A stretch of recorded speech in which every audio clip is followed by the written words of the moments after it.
আমরা এমন কোনো কার্যক্রম করবো না যাতে জনদুর্ভোগের সৃষ্টি হয়।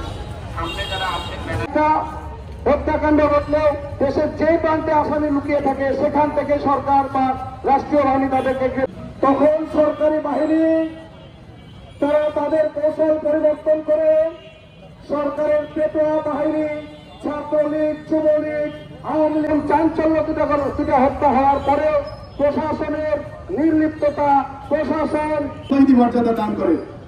সম্মানিত উপস্থিতি, আমরা সবাই অবগত আছি বেশ কিছুদিন আগে আমাদের ডাক্তার গোলাম কাজেম আলী স্যার রাত্রি 11:45 যখন আমাদের শেষ করে বাড়ি ফিরছিলেন, এই স্বৈরশাসক সরকারের আন্ডারে কিছু বংশবাদী হত্যা করে এবং বাই রোটেশনে রাজশাহী মেডিকেল কলেজ হসপিটাল থেকে বিভিন্ন সময় বিভিন্নভাবে এই ডাক্তারের বিচার দাবি করা হয়েছিল। কিন্তু এই স্বৈরশাসক আমাদের এই মানবতার ডাক্তারকে কোনোভাবেই বিচারের আওতায় নিয়ে আসার কোনো কাজ তারা করে নাই। সেই স্বৈরশাসকের পতন হয়েছে এবং এই দেশ ছেড়ে পালিয়ে গেছে। আমি ছোট্ট একটা গল্প আপনাদের সামনে আমার তত্ত্বাবধায়ক স্যার রাজশাহীর গণমানুষের ডাক্তার বিশিষ্ট এই মৃত্যুর রহস্যকে উদ্ঘাটন করার জন্য আয়োজিত মানববন্ধনের উপরে আমরা তাই প্রশাসনের মাধ্যমে আপনার মতামত একটা চাই। কি মতামত? তো প্রত্যেকটা সেক্টরে মহিলা মানুষ থাকে, সেটা গোলাম কাজেম আলী। আমরা এই স্যারের নৃশংস হত্যার দাবি জানাই। আজকে এই মানববন্ধন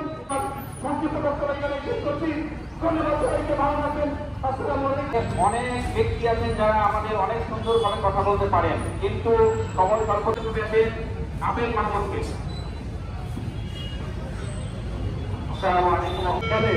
আজকে আমরা শারীরিক শিক্ষার সাথে ডাক্তার গোলাম কাজেম আলী সাহেব, আপনাদের মনে আছে আমরা এর আগেও মানববন্ধন করেছিলাম, কিন্তু কোনো এক ভয়ে পক্ষ থেকে বক্তব্য শেষ করছি। আসসালামু আলাইকুম ওয়া রাহমাতুল্লাহ। হত্যা করা হয়েছে যেখানে আধুনিক রাজশাহীতে হত্যা করা হয়েছে।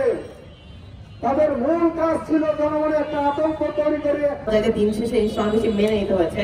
একটা খুনের ঘটনা হওয়ার পরও, এত নৃশংস একটা হত্যাকাণ্ড হওয়ার পরও আমাদেরকে মেনে নিয়ে থাকতে হয়েছে। এবং তার পরিবার না, তার পরিবারের বাইরেও অনেক বেশি অবদান ছিল।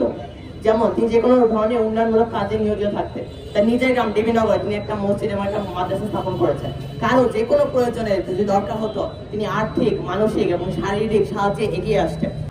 এ হত্যা ঐতিহাসিক হত্যাকাণ্ড।